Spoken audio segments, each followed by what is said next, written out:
capturing rainwater and letting it make its way back into earth is really the most sustainable thing you can do with water on a property, and a good way to guarantee water supply in a more sustainable way. Welcome to Home Green Homes Podcast. I am Izumi Tanaka, a green home advisor and a green realtor. Here I invite a variety of experts in the world of green homes and have conversations about how we can all live in healthy, resilient, and efficient homes. My guests provide insight in a wide range of topics, from designing, building, and living in green homes, purchasing or financing green homes and improvements, to how we can live to reduce the negative environmental impact from the way we live. My goal is to inspire and inform you about how we can make a difference in our own lives and our environment. Hi everyone, this is Izumi Tanaka with Home Green Homes. Today I have a guest, Jessie Savou, and I am going to have you explain what you do, but she has an organization called BlueBarrel Systems, BlueBarrels. And this is a very exciting news for many homeowners. So I'm going to have her explain, but let's see. First of all, I'm going to ask you who you are, Jessie, and what's your background and what brought you to this interesting venture that you are doing. Yeah, well, BlueBarrel is a unique online retail store for people who want to build rain barrel systems and do it right the first time. I don't know many who, want to do it wrong the first time. So we've sort of worked out all the kinks. And I got to it from a pretty interesting and not super direct path. But I have a master's degree in sustainable design, and I went back to complete, having worked in the corporate world for a little while in brand naming and marketing. And I sort of found myself in conflict with mainstream corporate values. So I went back to study sustainable design, which is really a broad field, including sustainable building, sustainable landscaping, all kinds of green building techniques. And I ended up falling into a niche with rainwater harvesting. I started my exploration of sustainable design in northern Arizona, which is a high desert sort of climate. And, a lot of people think that a climate like that would be too dry for rainwater harvesting, but actually that's how desert communities used to survive. So there's a big sort of revivalist movement of rainwater harvesting there. And then when I ultimately did my master's, that was in Western Massachusetts. And I thought, wow, I can't wait to see how very different all these sustainable design principles are in a totally different climate zone. And I was amazed to see that actually the principles are the same. We're sort of mitigating human impacts in either environment, but whether you live in sort of the swampy eastern climates or the very dry desert climates, the capturing rainwater and letting it make its way back into earth is really the most sustainable thing you can do with water on a property, and a good way to guarantee water supply in a more sustainable way. So I ended up getting into that through even another career twist. I finished grad school in 2008. And if anybody remembers what happened that year, it was July when I got my degree, and it was August when the whole economy came crashing down. So myself and most of my classmates had a really hard time finding our niche in the career world at that time. And I ended up working for a planning firm and working on highway projects and things like that. And again, felt like I had found my way to a place I didn't want to be. So I left that job and did an AmeriCorps term to just sort of reset. And it was total chance that I was assigned to build a rainwater catchment system at a community garden. So one thing sort of led to the next. My background in sustainable design gave me a good idea of how to plan for a catchment system, but I didn't have any hands-on building skills. Luckily, my project partner did. So the two of us just put our heads together, and a lot of things happened by chance. We found this was through a nonprofit, and we got some blue barrels donated, and we figured out a design that would work for them. And we didn't know at the time that the way we were plumbing them underneath was actually really unique and advantageous. So one thing led to another after that year, and I was able to kind of improve upon the design, tweak it, standardize it, and ultimately, I'll fast forward a little bit, but 12 years later, it's available as a DIY kit for anybody to customize on our website. And we also provide recycled barrels locally to each customer, a very unique system. So our customers, when they order on our website, get a voucher to pick up barrels from one of our local partners, and then we ship the kit in a small box. So that's another way we keep our footprint light. We're not shipping the bulky drums all over the country. We're sourcing them out of the waste streams locally. So we're pretty proud of that model. It worked really well. I had a lot of luck and stars aligned behind me to put it all together, but one step at a time, we built it. Yeah, I am like the key here is that you are using the recycled barrel, and I'm just really curious how you were able to secure that source. Like, this is different locations around the country, right? And so you must have secured in each location in order to, as you said, reduce the carbon footprint. I mean, that sounds like a pretty daunting task. I mean, how did you do that? Yeah, it turns out that's the core of the business model. So the the first barrel supplier we found was the person who donated the barrels to our community farm project. I was just driving around in the country. I was living in Sonoma County, California at the time. And I knew we had this rainwater harvesting project that we were spending the year on. And we were trying to think of whether we were better off doing one big tank. We were going for about 1,500 gallons or a series of small barrels. And I was driving the country and I drove by sort of a factory facility and I just saw a big stockpile of blue barrels. And I decided to stop in and say, hey, what's going on with those? Well, what I learned was this was a organic fertilizer manufacturer, and they order their ingredients in these bulk shipping drums. And then in their factory, they bottle up their products. And then the barrels are a waste product. So I talked to the warehouse manager and he said, these are a waste problem for me. I stockpile them until I have enough to call a hauler, and then I pay to have them hauled away. And I said, well, we could he probably had 200 drums out there at this point. And I said, well, could we buy some for our thing? He said, buy them. I will give them to you. So we ended up with 22 blue barrels and came up with a design that works with this particular kind of drum. So what I learned and what I realized is that these are food grade shipping drums.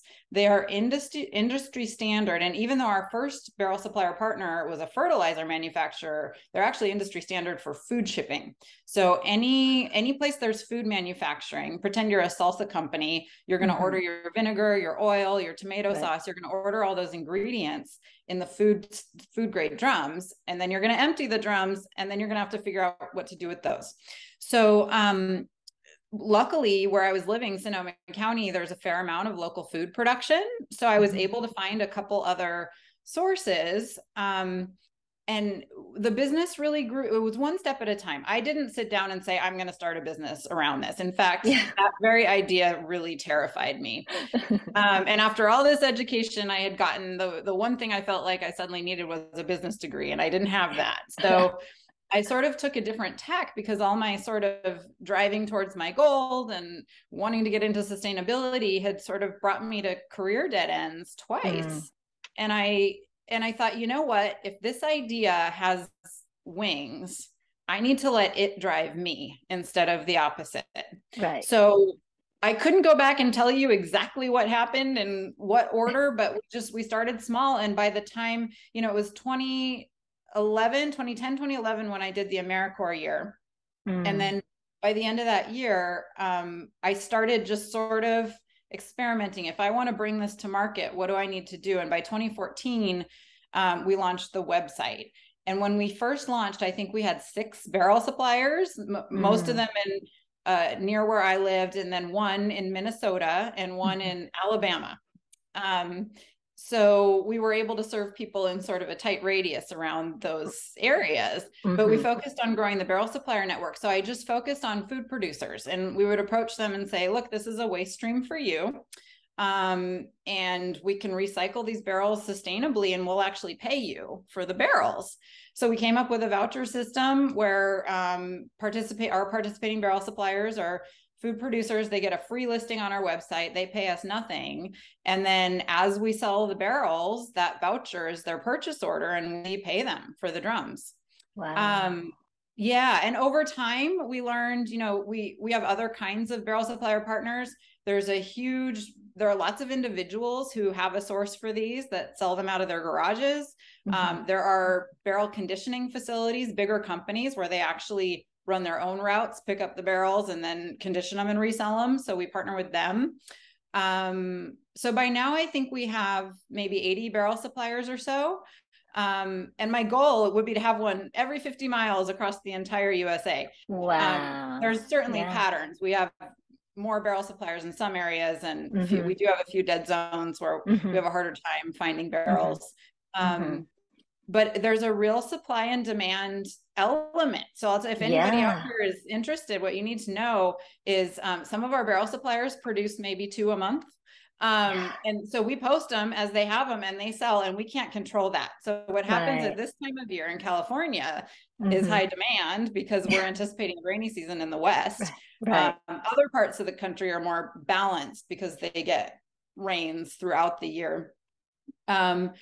But everyone starts thinking about rainwater harvesting, and suddenly we're out of barrels. And not completely, but what I tell people is if you're serious about this, it takes a little research. Our website has great planning tools to help you really kind of get a professional grade system and design that you're going to build yourself with a set of really simple instructions. But don't wait. It's not the right mindset to say, oh, it's going to rain tomorrow. I got to go to BlueBarrel and I'm going to expect everything to come together, and they're going to have the barrels, and they're going to, it tends to go very smoothly. But when there's more demand than supply, people do wait in line a little bit. I could imagine. So I will get back to how the BlueBarrel works in a little bit. But so you are basically covering most of the country, North America. Are you in Canada as well, or what's the area? So our barrel supplier network for now is limited to the continental USA. And our website does take orders. Our website recognizes US and Canadian addresses for shippable orders. Over time, we've fleshed out our supply of rainwater harvesting accessories and gravity fed drip irrigation gear. So we actually, a fair amount of our orders don't even include our core system at this point. We have, so lots of, we do ship a lot of accessories and irrigation gear to Canada.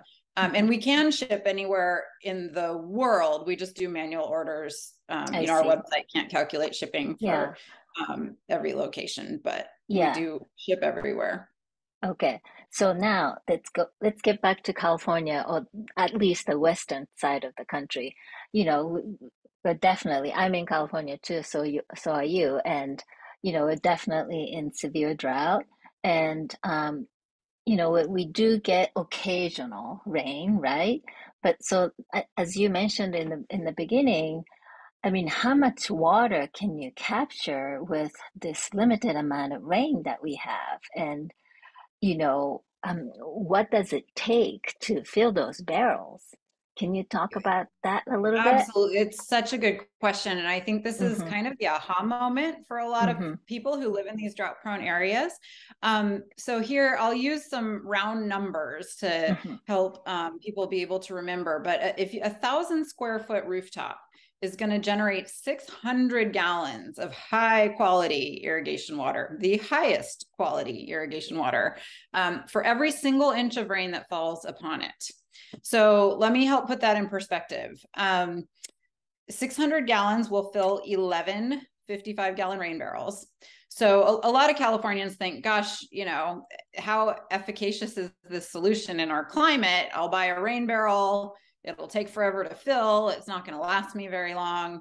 Part of that is true. 1 barrel of water won't last you very long, but it will fill in the snap of your fingers. So, most most single family homes are much bigger than 1,000 square feet. And then of course we get many more than 1 inch of rain Yeah. a year. So, you know, in the drier parts of California, probably getting, you know, 12 inches of rain, and the wetter parts, 30 plus inches of rain. And then in these drought years, often that figure is cut in half. But we actually have a really neat rainwater harvesting calculator on our website where you can enter an annual rainfall figure, a monthly rainfall figure. You can calculate how much you'd get in a 0.25-inch storm. You can enter your roof footprint, and it's just going to tell you how many gallons you'll get. And the truth is, in a Western climate, it is a storage game. So we sell much bigger systems in the West. In the middle of the country and on the East Coast, the 2-barrel to 4-barrel systems do a lot for people. And actually, I don't, the great thing about BlueBarrel, it's all modular. It's a multi-barrel system. It's a multi-barrel design. We do have a single barrel solution, but it's a different, you can't really get all the benefits of a BlueBarrel system without the multi-barrel design. So people in California will still start small. Sometimes they're constrained by space or budget or just intimidation, right? Like, I need to get my head around this. So we have an add-on kit too.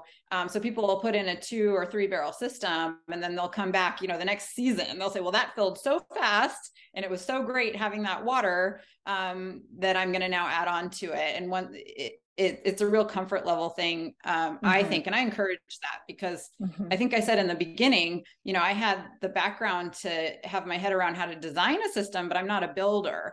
Well, I think in the end that benefited us. Our instructions were written by me, by someone who needed to be walked step by step by step.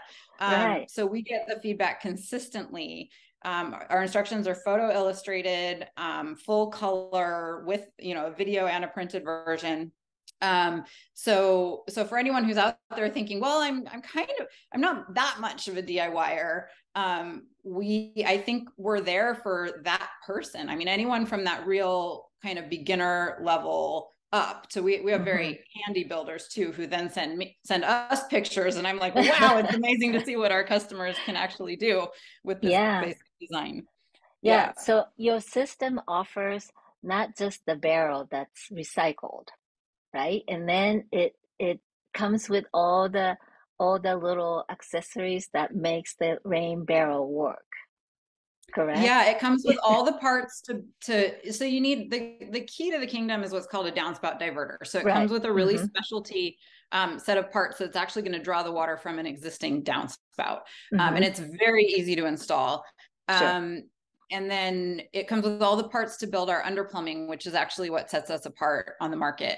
We're the only, you know, professional outfit that's selling a bottom draining design, which has actually advantages on the fill side, the utility side, the maintenance side, and the just the efficaciousness, especially in these Western climates where it's really dry. If you buy a 60-gallon prefab rain barrel, it's going to have a tap maybe 6 to 12 inches off the bottom, and then there's overflow head at the top. So you're really only getting maybe 40 gallons of storage. With BlueBarrel, you get the full 55 multiplied. So if you have a 10-barrel system, that's 550 gallons, and there you're catching that whole inch of rain from the almost that whole inch of rain. So you know, I actually just moved, but in the house we moved from, normal sort of 1,400 square foot single family home, and we had 20 rain barrels collecting from 4 different downspouts. In different combinations. We had a tight spot where we just had 2, and then we had a larger run where we had 8, and we had 7 and 3. And I hooked those up to gravity fed irrigation to irrigate really just the patch of yard right around each one. So you designed the system by trial and error, basically? There was some of that. So the system got designed really as part of this AmeriCorps project, and we learned the hard way. And that's the thing. So everybody in the very early years, we did some hands-on workshops, and people would come talk to me, even very experienced contractors would come and say, yeah, I'm very comfortable building things, and I thought a rain barrel would be easy. And I looked at a bunch of YouTube videos and I put one in, and then the first time it rained, the water showed me what I did wrong. And that's what you can do it that way, but that's what BlueBarrel will save you from. you can do it and do it right. Because they're just certain nuances, like relative heights of where you let the water in versus where you release the water matters, Mm-hmm. Mm-hmm. relative sizing and ventilation. And then there's maintenance issues. I mean, we sell a virtually maintenance-free system. We've precluded all insects, all debris entry, all that kind of stuff. That's sort of the second layer of thinking. Mm-hmm. So with that first system we did, we figured out the underplumb design, and that was key for BlueBarrel. But we did have a whole very expensive and unnecessary mirror of that on the top, which we thought would be the inlet. So we had pipes going into each barrel to let the water in. And what we I learned see. really quickly was, because of the underplumbing, all the water went in the first barrel, flooded the underplumbing, and then all 22 barrels in the system filled and emptied together, which is actually its Wow. own advantage. We have Interesting. information on our website about why exactly this approach is so advantageous. So I won't go into detail there. I know we have limited time, but what we learned was that we could just scrap that entire thing. You only need one inlet to serve all the barrels in a BlueBarrel system. So take me step by step. If I were to get my rain barrels for my home, I go to your website, and as you said, there's a calculator on your website, and we can put in the square footage of a roof, how much rain we get, and so the system spits out how many barrels that we can install, correct? And then I place the order. And Mm-hmm. and when I receive the order, what comes with the shipment? Obviously the Yeah. barrel and all the hardware. Yeah, I'm happy to go through that. Do you mind if I Hmm. back up a little bit? So we Sure. actually, our website, it's an interactive online store. Hmm. And a lot of it is planning tools that are Right. completely free. You Right. can use the tools on our site with no investment or commitment. Right. So so for people who really want to start from the beginning, we have three big buttons that just take you step by step. So the first thing is siting, meaning where am I going Hmm. to put it? And we just Yeah. have a few simple principles to help you identify the best place on your Hmm. landscape to Hmm. put it. And Hmm. then once you've done that, you can narrow down the sizing. Right. So we have a sizing page that includes the calculator. Hmm. And there's three things to consider. One is how much you can catch. But spoiler alert, even in California, the calculator is fun, but what it serves to do is overwhelm you. Like I have, Yeah. 50,000, and I'm not exaggerating, gallons of water available from my roof, even in dry California. Wow. Many people would get that as a result if they did their whole house Really? anyway. So then you say, well, how much am I really going to use? And then many people back off from there, and they just say, well, I know how to measure my corridor now. I have room for, if I have 20 feet, it's a 2 foot by 2 foot footprint per barrel. Yeah. So if I have a 20-foot run, I can fit 10 barrels. If I have the width for a double row, I can fit 20. So most people end up trimming back just to install something practical for their Hmm. site. Hmm. And then yeah, we walk you through. You can order up to 4 rain kit is what the product is called, with all the parts. You can order Hmm. up to 4 rain kits at a time. And it's dynamic pricing. So if you order the barrels with the rain kit, you get a reduced price on the barrels. If you order more than 1 rain kit at a time, we combine all the glues and sealants for the whole order. So people who, and I think we have 2 types of customers. We have the ones that are just like, I'm doing the 2-barrel rain kit, I want to get started. I'm starting with the minimum, and I love that, because those Yeah. people come back when they're ready. Right. And it's getting started is really what we want to encourage, Right. getting people tuned in to Hmm. that idea of water storage. And then we have others that spend a year plus on our website watching every video, understanding every element, and they order a system for every downspout and max out their space, and they order all the irrigation equipment at the same time.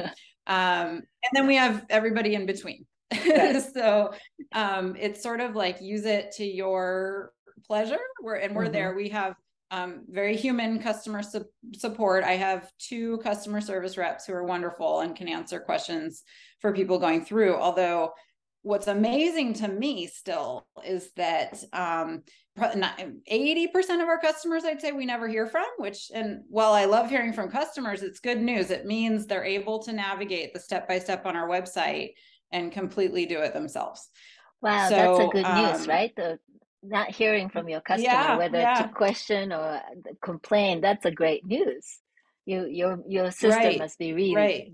good to follow. And I think it is, that's one thing, my master's program was in sustainable design, but what they really focused on was visual presentation and Mm, communication skills.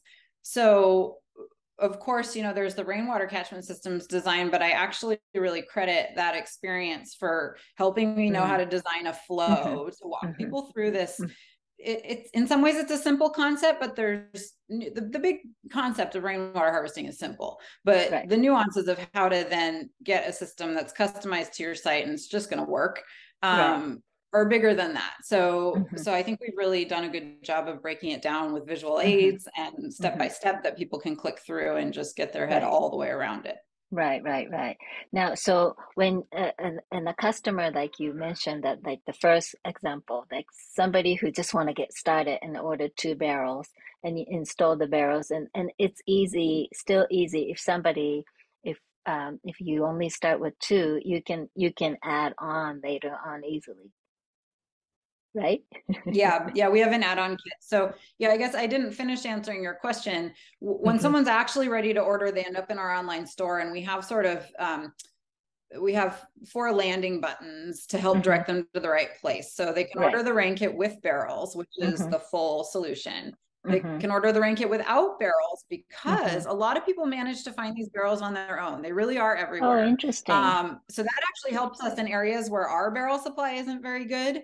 Mm, We have a request for barrel supplier form. Our online store will prompt you if you get to the mm-hmm. barrel supplier search to send us an email and tell us where you are. And we actually do custom searches for Oh, people. So wow. either we're able to find out of network barrels for people Yeah. or they find their own.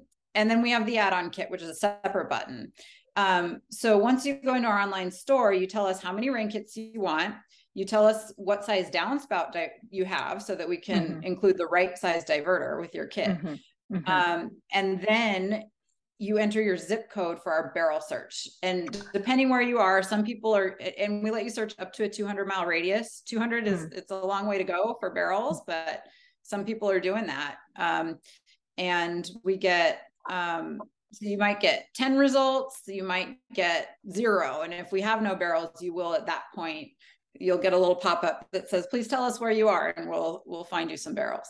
Oh, wow. And then after that, so once you add barrels to your shopping cart, you get to review our complete menu of accessories. And these are optional at this point, but for folks who want to order some of the optional upgrades right off the bat, or the irrigation gear, the gravity fed irrigation gear, that's available all as one purchase. And then once a customer pays and checks out, the order goes to our fulfillment center. So all of our inventory ships from a central warehouse, and they get a voucher to claim the barrels from the Mm, local mm-hmm, mm-hmm. supplier. Oh, I see. I see. So the kits and the accessories come from your distribution center, but the barrel comes from the closest supplier that you find in the system.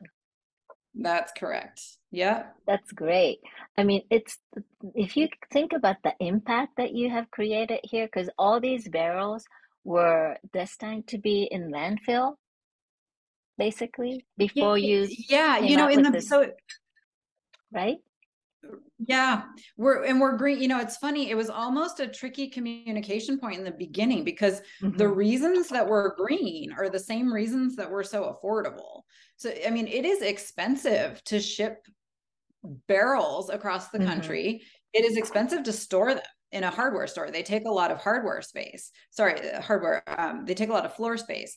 So we've totally eliminated that, and we've eliminated the raw production because we're using mm-hmm, barrels that have already mm-hmm, been produced. So we're providing inexpensive barrels because they're used. We did not pay to manufacture them. We don't pay any storage on them. We don't pay any transport on them. So and then what we do ship to you is the smaller parts, which ship quite affordably, actually. mm-hmm. So in the beginning, it's a lot for people to get their heads around. We're the greenest and the cheapest and the most functional. I mean, I say that now because I've been in this business for 10 years, and we happened into it by accident in Mm-hmm. some ways, but this underplumb design has so many advantages. It is a better system. You can consider it a well, I say permanent, not to scare people, but it's not a chintzy thing. I mean, it lines up nicely along the side of your house, and it can be a reliable part of your irrigation system with really low maintenance. You don't have to tinker with it like you do with sort of more jerry-rigged designs that you might find out there on YouTube. So what I say though, some people are actually intimidated by the permanency. You can remove them pretty easily. You can take the system apart the same way you put it together. You can move them from a house to a house, and really the only remedy you need to do is patch the downspout, patch or replace a downspout, which is not a large project. So it's a pretty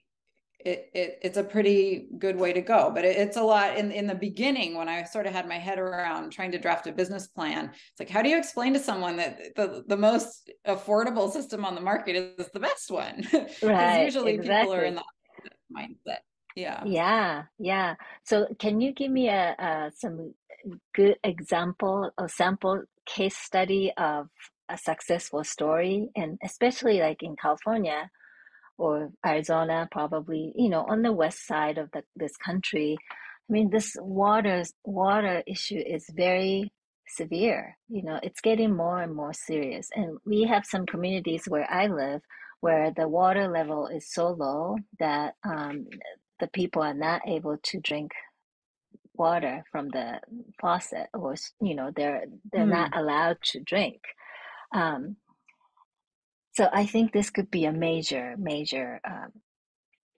solution for communities like that. Yeah, rainwater harvesting for sure. It's in terms of success stories, I mean, because we cater to a DIY market, we get all the time people sending us pictures, and we post them. Actually, I have all kinds of videos of, usually me showing different parts of the system and how to install one. But my favorite thing for customers to browse would be our testimonials page or our customer photo gallery, because you can see what other people did. And people are creative. They've decorated them. They've made them look amazing. Some people don't like the blue aesthetic, which is fine. I'm fine with it because it's a very uniform look. It doesn't bother me particularly. And oftentimes people are putting them in a side yard where they're not super visible. But people have done beautiful things. So when I think of success stories, my mind goes to the people. I think every BlueBarrel system is a success story, because we have people who didn't think they could do something like this, who are just so proud that they got their 3-barrel system in and it works and it's worth a wahoo, and then we have people who really researched and went above and beyond and, painted their systems and integrated with the house and, did split level type things and connected to irrigation sort of beyond what we provide in our store. So it integrates well with it's all standard plumbing hookups. So anyway, those are the types of success stories. But to me, the biggest success is anyone who wanted to do this, but didn't really think they had it all together to do it, and then was able to do it. That's the success. Yeah, that's a big success story. I probably the best way is to go to your website and see some of the pictures that you have and the videos that you may have on your website, so that people can visualize, right? So where tell me the site again. URL is BlueBarrel. Yeah, it's BlueBarrelSystems.com. And the truth is, everything on the website is 100% self-serve. So, we don't do site-based services because we're, we're serving people all over the country in this DIY way. And we really did find our niche with DIYers, and have made it accessible for even not advanced DIYers, right? So it's for beginner to advanced. The website really gives you everything you need. And then of course, if there are questions, there's a contact form to reach out for help. That's great. So Jessie, tell me what your vision is. How do you think that this is going to be making contribution to our world? Like, what's your dream with this BlueBarrel system that you created? My dream is to make it more accessible to more people. So what it comes down to is really utilitarian barrel Mm-hmm. supplier recruitment. I mean, that's more important than any marketing we could do to make this Mm-hmm. available to more people. Mm-hmm. And as we do Mm-hmm. that, we're recycling more drums and we're saving more water. So it's sort of a multi-pronged, I can't say that BlueBarrel will single-handedly save the world, but the more systems we help people build, the more good we're doing. It's year after year after year. So at one point we thought about putting a ticker on our website for how many gallons saved, but we can't even estimate how many gallons saved, because once you put the system in, you save every year, you save with every Yeah. storm. And they're Yeah. even in dry climates, you may empty before you're all the way through your dry season, but you have these Mm-hmm. fall and spring seasons where you're just continually recharging and drawing down. And, in Mm-hmm. California, we don't think about irrigating during the winter, but Right. in the drought years we have. And that's Yeah. when these are really efficacious, because you're full and you irrigate with that water. And it Mm-hmm. does rain again more quickly than it would in, say, summertime. And then you're full again, you're just drawing down, recharging. So I have these 20 barrels at my place, and I can't even tell you how many times I filled them in a year. Oh, Multiple wow. continual draw down and refill. In the last few years of severe drought. Mm-hmm. Yeah, Yeah. yeah. That's pretty amazing. I'm so excited. I can't wait to get my own barrels from you. Yeah, well, yeah, this time of year in California, we do, you're in Southern California, right? Mm-hmm, mm-hmm. Yeah. Yeah. We have a fairly well-stocked supplier down in the Los Angeles area. Oh, good. So we're not out of barrels in Southern California yet, but this time of year is when we see the demand in this part of the country. That's great. Well, thank you so much, Jesse. This is so exciting and helpful. And I hope everybody goes to bluebarrelsystems.com to find Jesse's wonderful creation of this rain capturing system. So thank you so much, Jesse. And this was Izumi Tanaka with Home Green Homes. Thank you so much. Thank you, Zubi.